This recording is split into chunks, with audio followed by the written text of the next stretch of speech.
Hello guys, it's Faiz Ahmed Faiz. Welcome है आपका अपने चैनल फिजिक्स की पाठशाला पर। और आज हम लोग का जो टॉपिक है वो है ड्रिफ्ट वेलोसिटी के ऊपर। देखिए, आजकल मेरी वीडियोस जो है कम अपलोड हो रही हैं, इसलिए क्योंकि बहुत सारे लाइव क्लासेस मेरे जूम पर चल रहे हैं और ऑनलाइन क्लासेस बहुत सारे अवेलेबल हैं। यूट्यूब पे अब जो वीडियोस आएंगी मेरी अपलोड जो होंगी वो हफ्ते में एक वीडियो, पर वीक एक वीडियो हमारी अपलोड होगी। बाकी अगर आप लोगों को जो है लाइव क्लासेस या ऑनलाइन क्लासेस लाइव अगर आप लोग को लेक्चर चाहिए होता है तो आप मेरे इस नंबर पे कांटेक्ट कर सकते हैं 7355909724।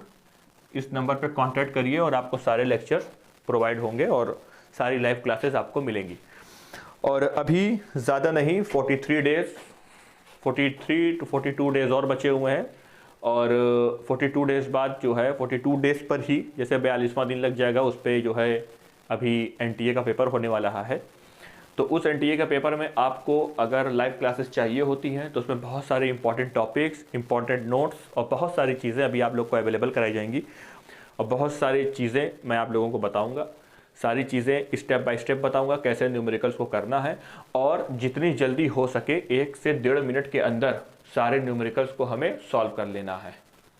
तो सारे न्यूमेरिकल्स को हमको सॉल्व कर लेना है और जितनी जल्दी हम लोग क्वेश्चंस को अटेम्प्ट करेंगे उतनी जल्दी हमारे सारे न्यूमेरिकल्स होंगे।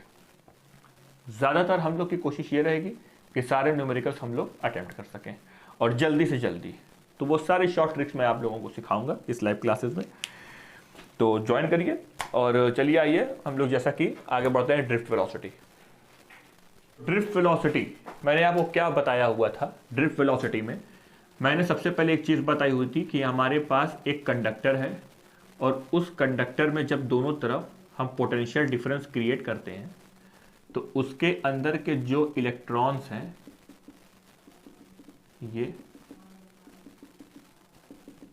ये इलेक्ट्रॉन, यहां से हम एक इलेक्ट्रिक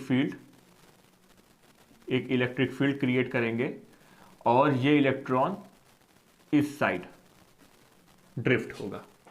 ठीक है, ये जो ड्रिफ्ट होने की इनकी जो वेलोसिटी होती है उनको हम बोलते हैं ड्रिफ्ट वेलोसिटी। उसके अंदर और भी हम लोग ने एक क्वांटिटी पढ़ी हुई थी, एक दूसरी क्वांटिटी हम लोग ने जो पढ़ी हुई थी उसका नाम था रिलैक्सेशन टाइम पीरियड टाउ। दो कोलिजन के बीच में जितना हम रिलैक्सेशन टाइम देंगे उतनी ज़्यादा हमारी ड्रिफ्ट वेलोसिटी होगी। पिछले लेक्चर में, ठीक इसका पिछले लेक्चर में मैंने ये बताया हुआ था। आज हम लोग ड्रिफ्ट वेलोसिटी की कैलकुलेशन करेंगे कि ड्रिफ्ट वेलोसिटी का इलेक्ट्रिक फील्ड से, रिलैक्सेशन टाइम पीरियड से क्या रिलेशन है। देखिए, जब एक इलेक्ट्रॉन यहां से, ये लास्ट वाला इलेक्ट्रॉन और ये पहले वाला इलेक्ट्रॉन, जब ये इलेक्ट्रॉन इस कंडक्टर में ऐसे दौड़ेगा तो इस इलेक्ट्रॉन की वेलोसिटी ड्रिफ्ट कितनी होगी ये हमको पता लगाना है। तो सुनिए, सबसे पहले इसके अंदर हम ये पता लगाएंगे कि पूरा इलेक्ट्रॉन इस कंडक्टर से निकल जाए। ये सबूत क्या है? इस कंडक्टर से पूरा इलेक्ट्रॉन निकल जाए। सबूत ये है कि हम ये लास्ट वाला इलेक्ट्रॉन देखेंगे, ये वाला इलेक्ट्रॉन, लास्ट वाला इलेक्ट्रॉन जब इस गेट को ऐसे पार कर लेगा तो हम कह देंगे ये कंडक्टर खाली हो गया, बाद में और इलेक्ट्रॉन आएंगे। इस कंडक्टर में जितने इलेक्ट्रॉन हैं, इस इतने कंडक्टर में, हम सिर्फ अभी इसी की बात करेंगे। तो ये इलेक्ट्रॉन पूरा ऐसे निकलेगा बाहर की तरफ। ठीक है, हम ये मान के चलते हैं कि शुरुआत में जो इस इलेक्ट्रॉन की इनिशियल वेलोसिटी होगी वो 0 होगी। जब हम इलेक्ट्रिक फील्ड अप्लाई करेंगे तो इस इलेक्ट्रॉन पे एक फोर्स लगेगा, एक्सेलरेशन लगेगा। ठीक है, और फिर हम वहां से ड्रिफ्ट वेलोसिटी निकालेंगे। देखिए, सबसे पहले हम जो पहला इक्वेशन काइनेमेटिक्स का करेंगे यहां पे, वो करेंगे v = u + at। और इलेक्ट्रॉन की जो इनिशियल वेलोसिटी होगी वो कौन सी होगी? वो होगी 0। इनिशियल कौन सी वेलोसिटी? याद रखिए, इनिशियल थर्मल वेलोसिटी। हर इलेक्ट्रॉन के पास एक इनिशियल थर्मल वेलोसिटी होती है और हर थर्मल वेलोसिटी, जितनी भी थर्मल वेलोसिटी इलेक्ट्रॉन की होती है वो 0 होती है। तो इलेक्ट्रॉन की जो हमारी इनिशियल थर्मल वेलोसिटी होगी, इनिशियल थर्मल वेलोसिटी, वो वेलोसिटी होगी 0।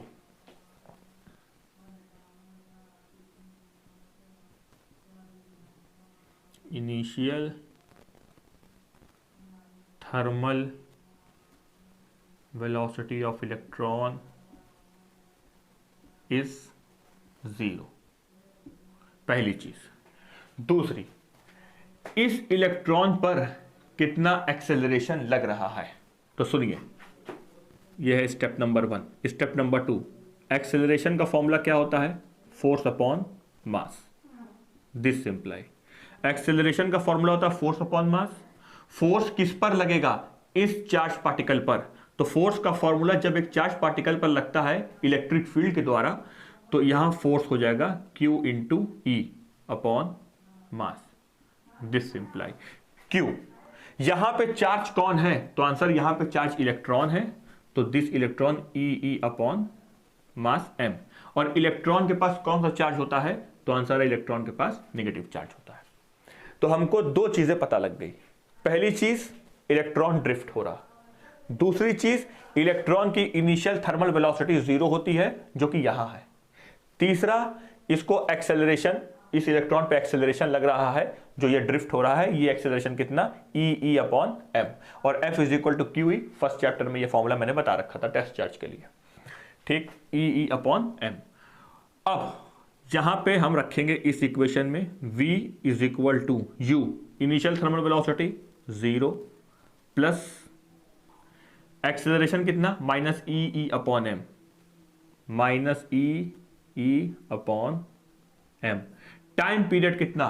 तो दो कोलिजन के बीच में जो टाइम उसको जो रिलैक्सेशन टाइम उसका होता है, वो उसका टाइम पीरियड कहलाएगा। और इस रिलैक्सेशन टाइम पीरियड को, इस टी को हम क्या बोलेंगे? टाउ। तो हमारा जो फॉर्मूला आया, वो वेलोसिटी का फॉर्मूला आया minus E upon M into tau. This is drift velocity. This is drift velocity. अब ड्रिफ्ट वेलोसिटी किस पे डिपेंड करती है? तो आंसर इलेक्ट्रॉन पर, इलेक्ट्रिक फील्ड पर, रिलैक्सेशन टाइम पीरियड पर और मास पर। टाउ कब बदलेगा? यहां पे टाउ कांस्टेंट है, टाउ कांस्टेंट है। टाउ कांस्टेंट क्यों है? क्योंकि यहां पे टेम्परेचर कांस्टेंट है, टेम्परेचर कांस्टेंट है। अगर टेम्परेचर बदल देंगे तो रिलैक्सेशन टाइम पीरियड बदल जाएगा, ठीक, ये बात मैंने पिछले लेक्चर में बताई हुई थी। तो टेम्परेचर कांस्टेंट है, इलेक्ट्रॉन का चार्ज कांस्टेंट है, इलेक्ट्रॉन का मास कांस्टेंट है। तो ड्रिफ्ट वेलोसिटी किस पे डिपेंड करती है? तो ड्रिफ्ट वेलोसिटी इलेक्ट्रिक फील्ड पे डिपेंड करती है। If electric field is more, drift velocity is more. If electric field less, drift velocity is less. ठीक है, तो ड्रिफ्ट वेलोसिटी इलेक्ट्रिक फील्ड पर डिपेंड करती है। इलेक्ट्रॉन का चार्ज कांस्टेंट है, इलेक्ट्रॉन का मास कांस्टेंट है, टेम्परेचर कांस्टेंट है, कांस्टेंट टेम्परेचर पे काम कर रहे हैं, तो रिलैक्सेशन टाइम पीरियड भी कांस्टेंट है। तो ड्रिफ्ट वेलोसिटी किस पे डिपेंड करती है? इलेक्ट्रिक फील्ड पे डिपेंड करती है। ये चीज आप नोट कर लीजिए, ठीक है। तो this is the formula of drift velocity in the term of electron, electric field, tau and mass. अब क्या ये ड्रिफ्ट वेलोसिटी यूनिफॉर्म वेलोसिटी है या नॉन यूनिफॉर्म वेलोसिटी है, मतलब या वेरिएबल वेलोसिटी है? तो याद रखिए, ड्रिफ्ट वेलोसिटी यूनिफॉर्म वेलोसिटी है। अब लड़कों का ये क्वेश्चन बनेगा, सर इसमें एक्सेलरेशन है, तो ये ड्रिफ्ट वेलोसिटी यूनिफॉर्म क्यों हुई? तो सुनिए इसका आंसर। देखो, हमने बोला कि ड्रिफ्ट वेलोसिटी का जो फॉर्मूला है वो है ई अपॉन एम टाउ, मतलब ये भी कांस्टेंट है, ये भी कांस्टेंट है, ये भी कांस्टेंट है, ये भी कांस्टेंट है। तो ये सारी क्वांटिटी कांस्टेंट है। अगर इसके साथ एक स्मॉल टी लग जाएगा, एक वेरिएबल टी लग जाएगा, तो टी के बदलने के साथ, टाइम के बदलने के साथ ड्रिफ्ट वेलोसिटी भी बदलेगी। अगर इसके साथ एक स्मॉल टी होता, एक वेरिएबल टाइम होता, तो ड्रिफ्ट वेलोसिटी बदल जाती। लेकिन यहां पे कोई भी वैल्यू वेरिएबल नहीं है। टाइम पीरियड ये वाला जो है रिलैक्सेशन टाइम पीरियड, ये वाला कांस्टेंट है। क्यों? क्योंकि हमने टेम्परेचर को कांस्टेंट रखा है। इलेक्ट्रिक फील्ड दोनों तरफ पोटेंशियल डिफरेंस क्रिएट कराया, तो इलेक्ट्रिक फील्ड भी कांस्टेंट है, यूनिफॉर्म इलेक्ट्रिक फील्ड है। इलेक्ट्रॉन का मास हमेशा कांस्टेंट होता है, इलेक्ट्रॉन का चार्ज हमेशा कांस्टेंट होता है, तो सारी क्वांटिटी कांस्टेंट है, इसलिए ये जो ड्रिफ्ट वेलोसिटी होगी वो यूनिफॉर्म वेलोसिटी होगी। ठीक है, तो drift velocity is uniform velocity. तो नोट कर लीजिए इस चीज को, relation between current and drift velocity. देखिए ये एक बात तो हम जान गए कि जैसे जैसे इलेक्ट्रिक फील्ड बदलेगी वैसे वैसे ड्रिफ्ट वेलोसिटी बदलेगी, और मास बदलने से, इलेक्ट्रॉन के चार्ज बदलने से, रिलैक्सेशन टाइम पीरियड के बदलने से ड्रिफ्ट वेलोसिटी बदल रही। लेकिन जब ड्रिफ्ट वेलोसिटी ज्यादा होगी या कम होगी तो करंट पे इसका क्या इफेक्ट पड़ेगा, ये आज हम लोग को सीखना है। तो देखिए इस चीज को,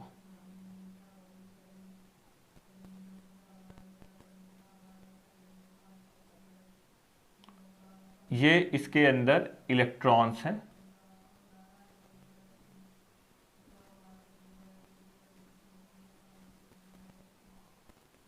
ये, और ये हमने इलेक्ट्रिक फील्ड दोनों तरफ पोटेंशियल डिफरेंस क्रिएट करके इलेक्ट्रिक फील्ड क्रिएट करा दिया, तो इसमें इलेक्ट्रॉन ऐसे ड्रिफ्ट करेंगे। सबसे पहले हम एक नया वर्ड जानेंगे,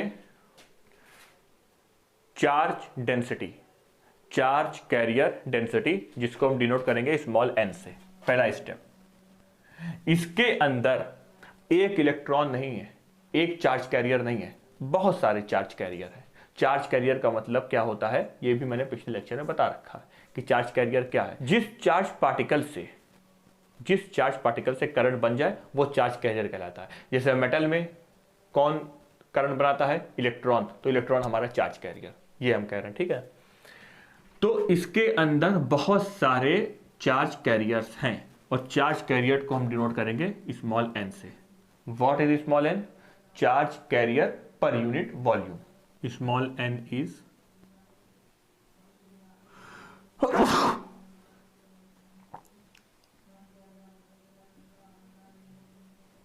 number of charge carrier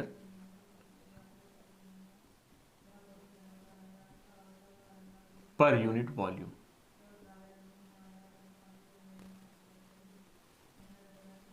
मतलब एक यूनिट वॉल्यूम में नंबर ऑफ चार्ज कैरियर इतने हैं n, एक यूनिट वॉल्यूम में।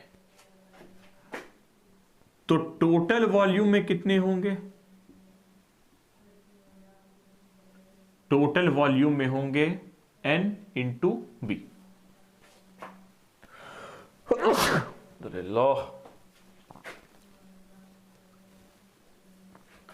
मतलब एक यूनिट वॉल्यूम में n चार्ज कैरियर है, तो टोटल वॉल्यूम में कितने चार्ज कैरियर होंगे?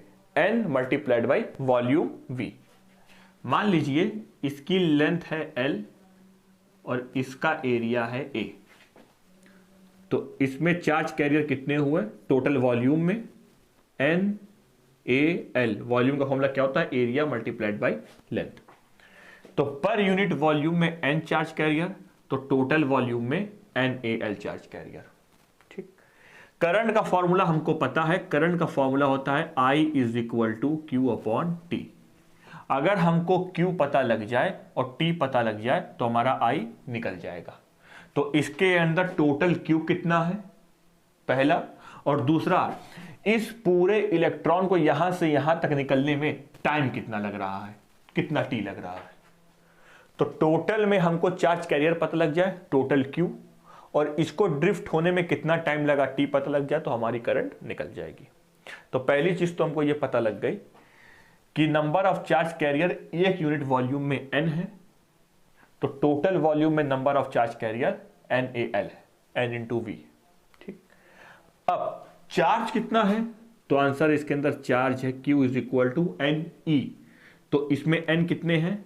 NaL into E। ठीक।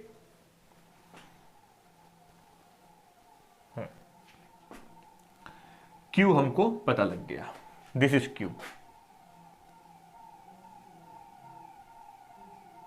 अब आगे सुनिए, ये डिस्टेंस है लेंथ l और इसकी ड्रिफ्ट वेलोसिटी है vd और ये ड्रिफ्ट वेलोसिटी कैसी होती है,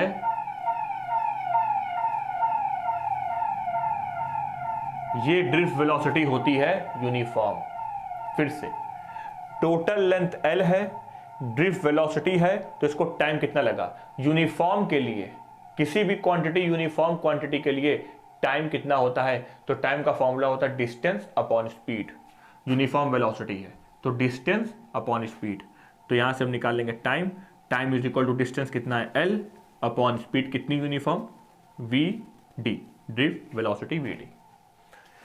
तो इस टोटल कंडक्टर में जब ये पूरे इलेक्ट्रॉन निकल जाएंगे तो फिर नए इलेक्ट्रॉन आएंगे, हम उनकी बात नहीं करेंगे।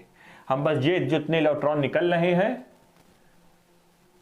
ये जो जितने इलेक्ट्रॉन निकल रहे हैं हम सिर्फ उन्हीं की बात करेंगे। तो टाइम का फॉर्मूला हुआ डिस्टेंस अपॉन स्पीड, तो हमारा टाइम भी निकल गया। तो इस टोटल कंडक्टर में चार्ज इतने हैं NaLe, N is what, number of charge carrier पर यूनिट वॉल्यूम। इस पे जो है हाइलाइटर लगाइए। तो टोटल चार्ज कैरियर कितना है वॉल्यूम में, NaL। तो Q कितना हुआ, NaLe। Q का फॉर्मूला Ne होता है। एकदम पहला चैप्टर आप जाइएगा देखिएगा, वो फॉर्मूला सबसे वर्सेटाइल फॉर्मूला और सबसे इंपॉर्टेंट फॉर्मूला है। मैंने कहा था इसकी जरूरत पड़ेगी, देखिए आज पड़ गई। टाइम का formula distance upon speed, this is distance, this is speed. अब I निकाल लेंगे। तो यहां से जब हम I निकालेंगे तो I का फॉर्मूला हुआ Q by T. What is Q, NaLe upon time कितना है L upon drift velocity vd। L से L कैंसल, तो I कितना आया NeAVD। एक मिनट,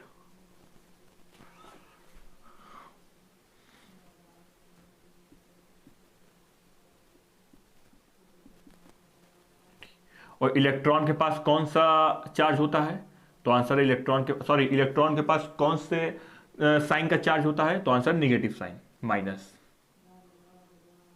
तो यहां से हमको पता लगा कि अगर ड्रिफ्ट वेलोसिटी ज्यादा होगी तो करंट भी ज्यादा होगी।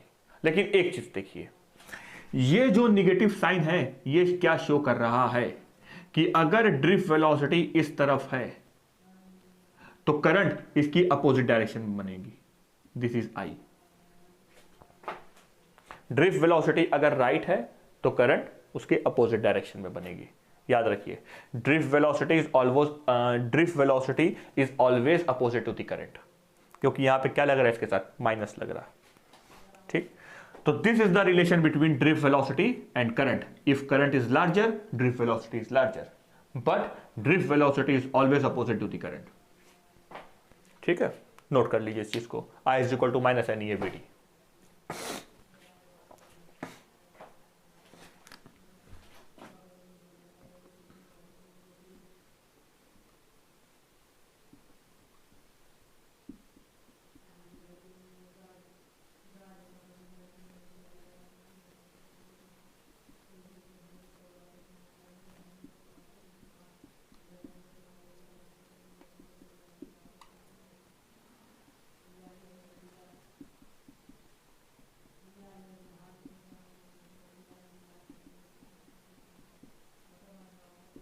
Negative sign shows the current is opposite to drift velocity of electrons।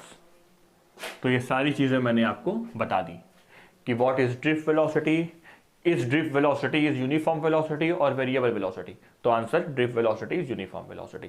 Point number 1। Point number 2, current और ड्रिफ्ट वेलोसिटी का क्या रिलेशन है, if current is larger drift velocity is larger. Point number 3, drift velocity और current की direction कैसी होती है, एक दूसरे से अपोजिट होती है क्योंकि माइनस लग रहा है। ठीक, अगर हम पॉजिटिव चार्ज के लिए लेंगे, फॉर पॉजिटिव चार्ज, तो I is equal to NeAVD। तो जिस तरफ पॉजिटिव चार्ज मूव करेंगे उसी तरफ करंट भी मूव करेगी। ठीक है, तो ये भी यहां से ऐसे भी लिख सकते हैं, लेकिन ये मेन फॉर्मूला ये है।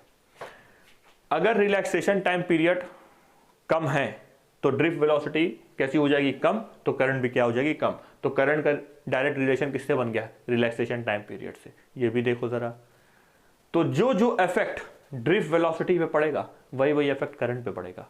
अगर इलेक्ट्रिक फील्ड ज़्यादा कर देंगे तो ड्रिफ्ट वेलोसिटी ज़्यादा हो जाएगी, तो करंट ज़्यादा हो जाएगी। तो एग्जामिनर पूछ लेगा if electric field is more than what is the effect of current, current पे क्या इफेक्ट पड़ेगा? तो answer current is also more, मतलब करंट कुछ ज़्यादा होगी।